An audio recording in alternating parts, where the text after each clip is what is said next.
Hello, my name is Mark, and today I'm interviewing with Kevin from Suffolk County Council. Please could you introduce yourself and tell us about your role at Suffolk County Council? Hello there. So my name is Kevin John. I started in April 2026 as the Head of Operations and Partnerships for Learning Disabilities and Autism within Adult Social Care at Suffolk County Council. I'll call it the LDNA service for short. Within LDNA, we have area teams for each geographical area of Suffolk who assess and meet the social care needs of our population. We have occupational therapy services who assess people, provide equipment and advice, and really support people to be as independent as possible. We've got a review and quality assurance team who, again, they look to support people to be as independent as possible within their home, ensuring that we're safely supporting people in the right way and that we're seeing people as regularly as we need to. And we've got a transitions into adult social care team, which acts as younger people's first point of contact with adult social care up to the age of 25 and helps people through lots of changes that can happen at that point of life. For example, leaving education services and looking at what comes next. And I guess my role is partly supporting all of our teams and managers in overseeing and delivering all of that. Okay, thanks for that. Why is co-production important to the council? We want people with disabilities at the centre of everything we do in our service. We don't want our service making every decision that affects people with support needs. We want to co-produce, we want our language and documentation to be accessible. Adult social care's strategy, People at the Heart of Care, has people's voices as one of the key priorities. And this means that people who use care and support work alongside us as equal partners to shape how services are commissioned and delivered so that they work for everyone. When we developed our strategy, we held co-production workshops to understand where people get information and advice, how people plan for their futures and who supports them. And I think ultimately we want to work together to achieve better outcomes with people. And if we aren't working together, we can't really do that. Why is it important for people to share their stories and live experiences? That's a really good question. As I kind of just alluded to, if people don't share their stories, we don't have anything to shape the future of our service. The people we support know their experiences far better than we could ever. Our Independent Lives Transformation Programme, which is all about improving services continually, is hugely co-produced and helps realise our Suffolk Joint Learning Disability Strategy. Mhm. So ACE, one of our co-production partners within that, who support the facilitation of the Suffolk Learning Disability Partnership Board and help us to implement that LD strategy, which details the importance of the right support at the right time, living ordinary lives in the community. It's equally important for us to hear what isn't working well so that we can do something about it. And we can't do that if people don't share their stories.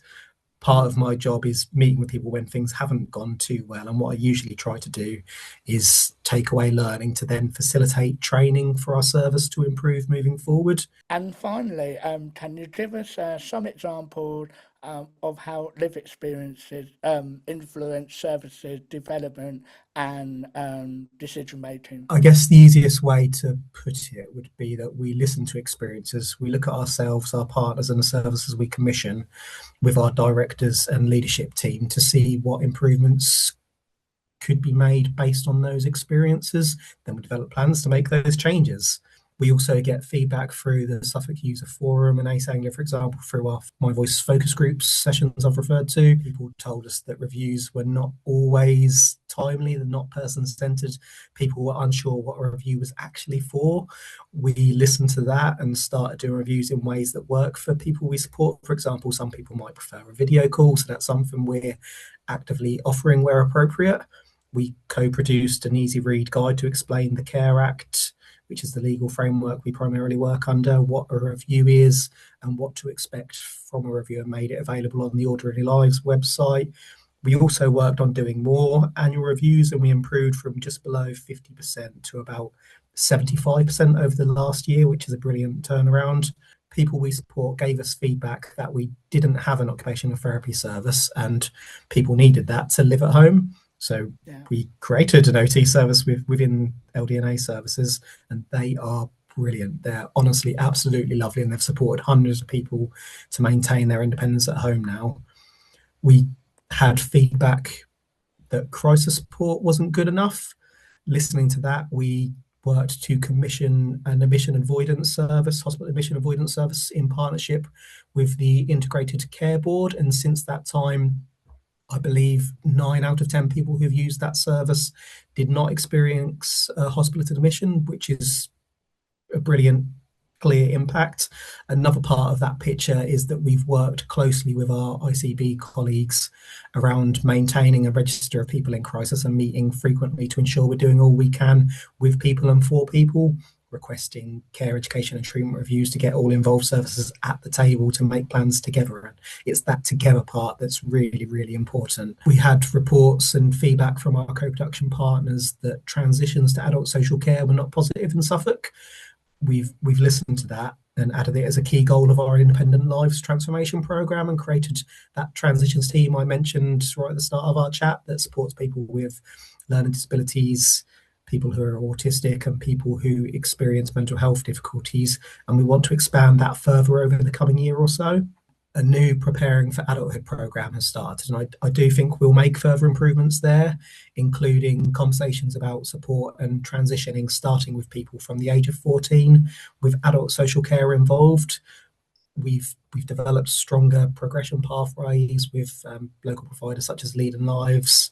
We're supporting with life skills, travel training and digital skills, all of which helps people to be as independent as they can be and move towards whatever their own goals may be. And it would be my absolute dream for our service to begin attending education, health and care plan reviews from 14 years of age and up consistently, to be able to help advise and support people through what can be a really worrying time, to understand what the future could look like and help people to reach their outcomes. That's something I'm really passionate about. At the moment, we're updating our website based on feedback. That's something we're working in partnership around. And everything I've mentioned here has been done because people have given us their stories. It all starts there, and it's so important. When you stop and think about all that it can and all that it has achieved, it can be pretty powerful, and that's why we're in these roles ultimately. Well, thank you very much. Thank you very much. It's been good. Thank you.